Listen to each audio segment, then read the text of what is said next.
While modern respect means casual friendliness and verbal affirmations, Amish respect operates through formal behavior and hierarchical deference that outsiders misinterpret as coldness. What seems rigid is actually profound respect, expressed in a language invisible to those outside their culture. The gap creates constant misunderstandings. Calling by first names. Amish children and young adults always use titles with surnames when addressing anyone older. Mr. Smith, Mrs. Miller, Brother Yoder, never casual first names. This practice continues into adulthood, with young adults still using formal address for community elders well into their own middle age. Why this seems cold connects to modern culture's first name casualness from first meeting.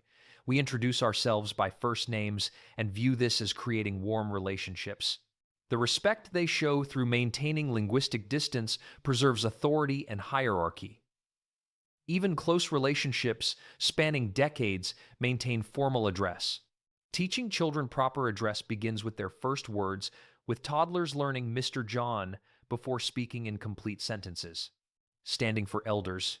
Physical rising to acknowledge elder presence represents visible respect demonstration that Amish practice automatically. This applies to church leaders, elderly community members, and parents when they enter rooms where younger people sit. Children receive training to stand immediately without being told. Why modern people find this excessive relates to our casual approach. We stay seated, maybe nod acknowledgement. Their physical demonstration reinforces authority and status in ways words alone cannot. The visible nature makes it community enforceable because everyone can see who stands and who doesn't. Young men stand for older men. Women stand for elderly women. The timing matters critically. One must stand before the elder sits down. Teaching children this practice begins in toddlerhood, with parents physically lifting small children to standing position when elders enter until the habit becomes automatic. Never interrupting. Absolute prohibition exists against interrupting elder speech, even when the elder is clearly wrong. Waiting for complete finish before speaking requires patience that modern culture actively discourages. Never publicly contradicting or correcting elders represents non-negotiable rule, with disagreement handled exclusively through private conversation later. Modern culture interrupts constantly, viewing this as engaged conversation. We contribute by jumping in with our thoughts, demonstrating our quick thinking.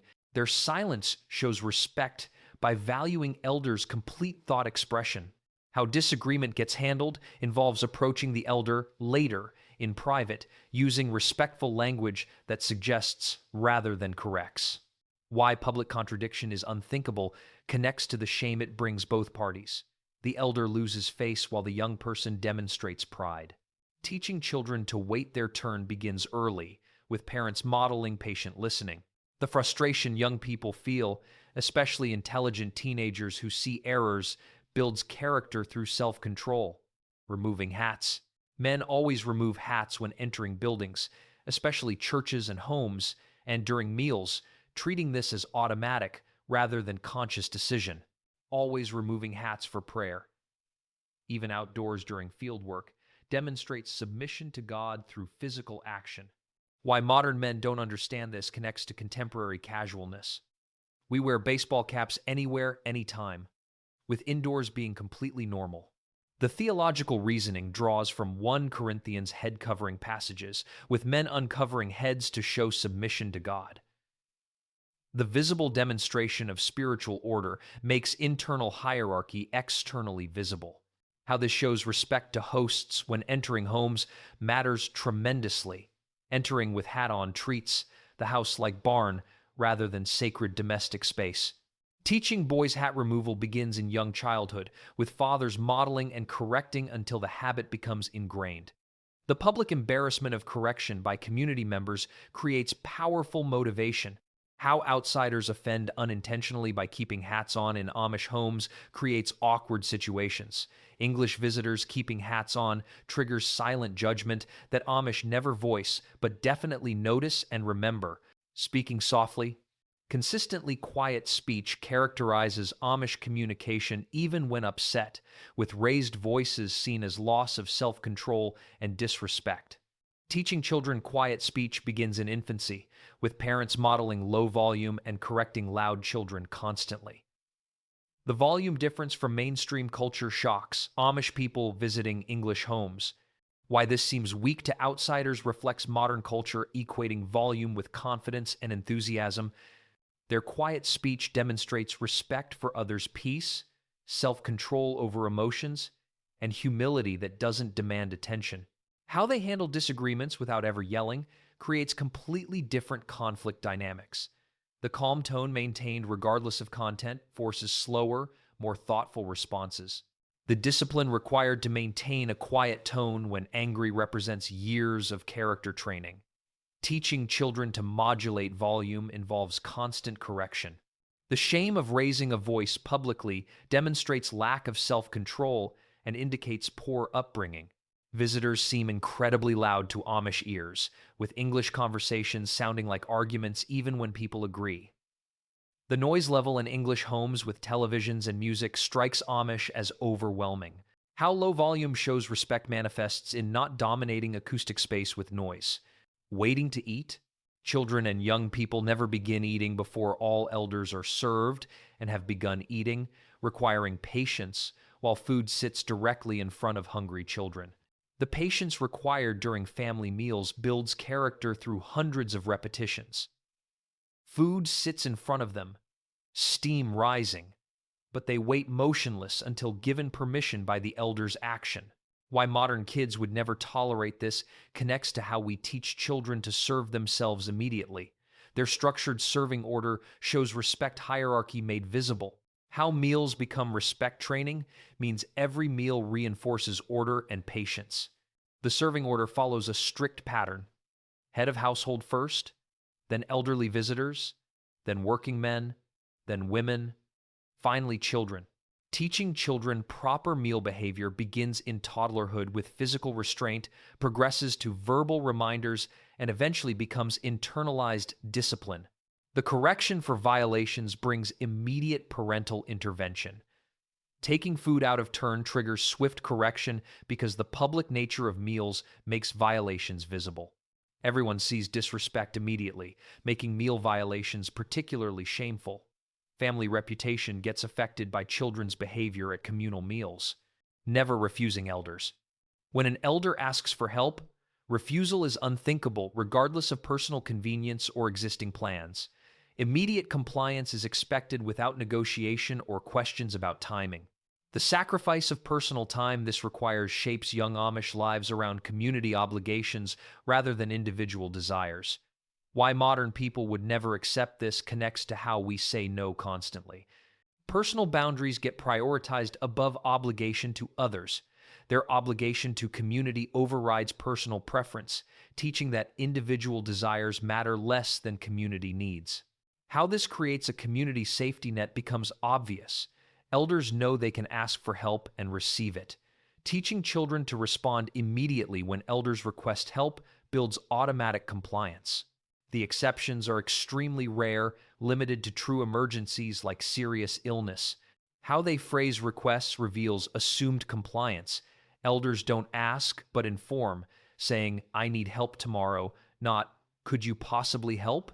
Young people rearrange schedules around elder requests, with personal plans becoming secondary.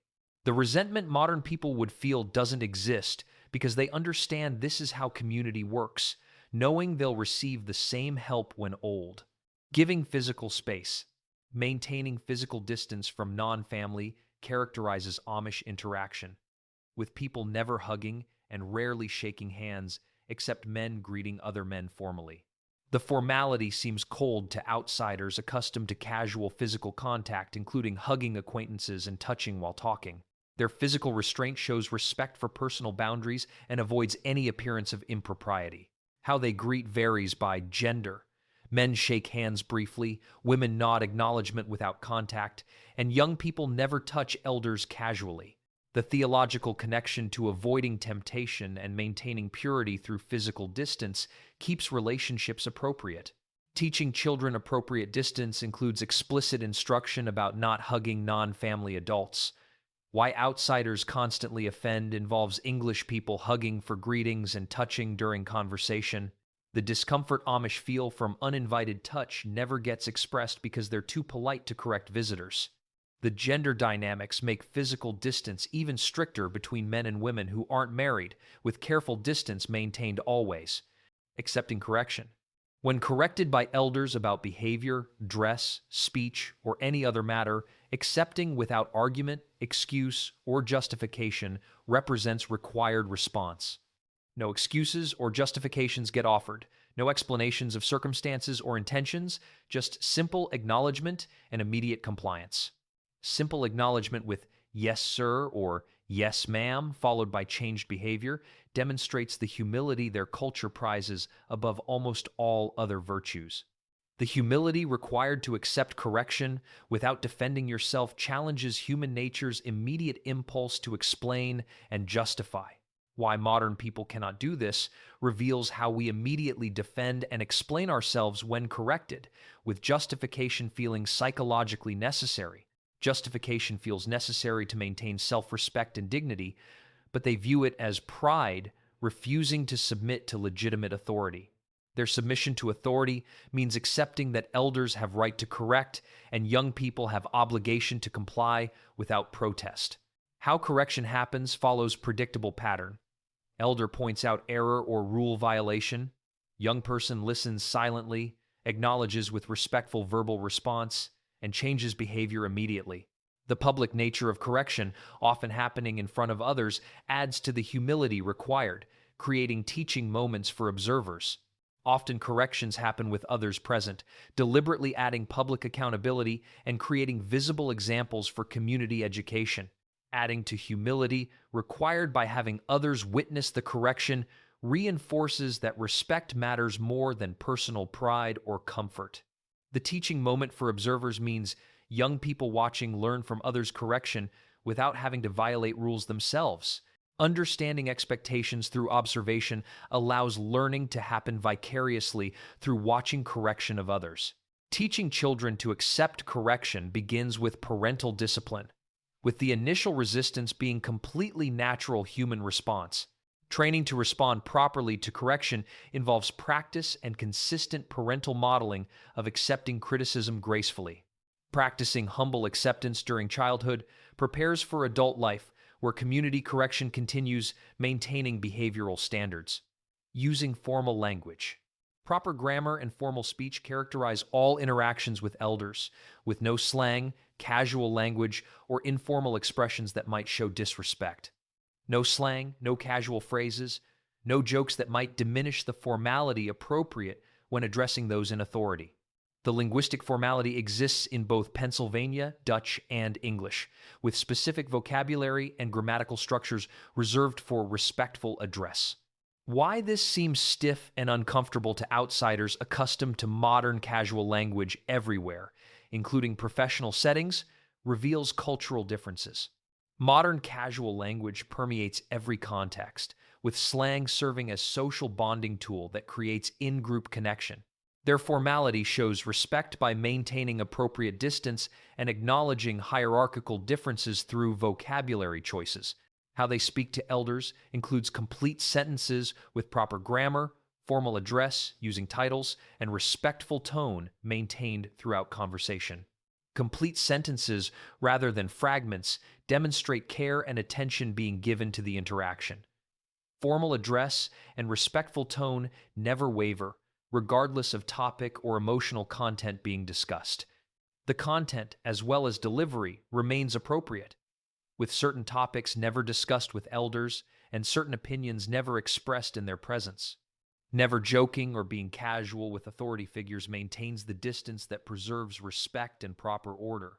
Maintaining serious, respectful demeanor when addressing elders means reading the room and adjusting behavior to context. Teaching children proper speech involves constant correction for slang or casual speech, with parents modeling formal language in all interactions with elders.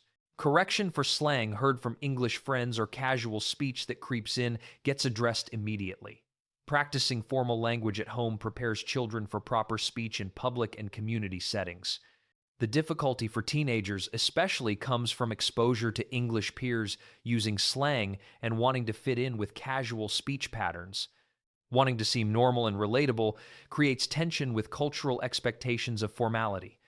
Pressure to maintain formality despite peer influence builds character and reinforces commitment to Amish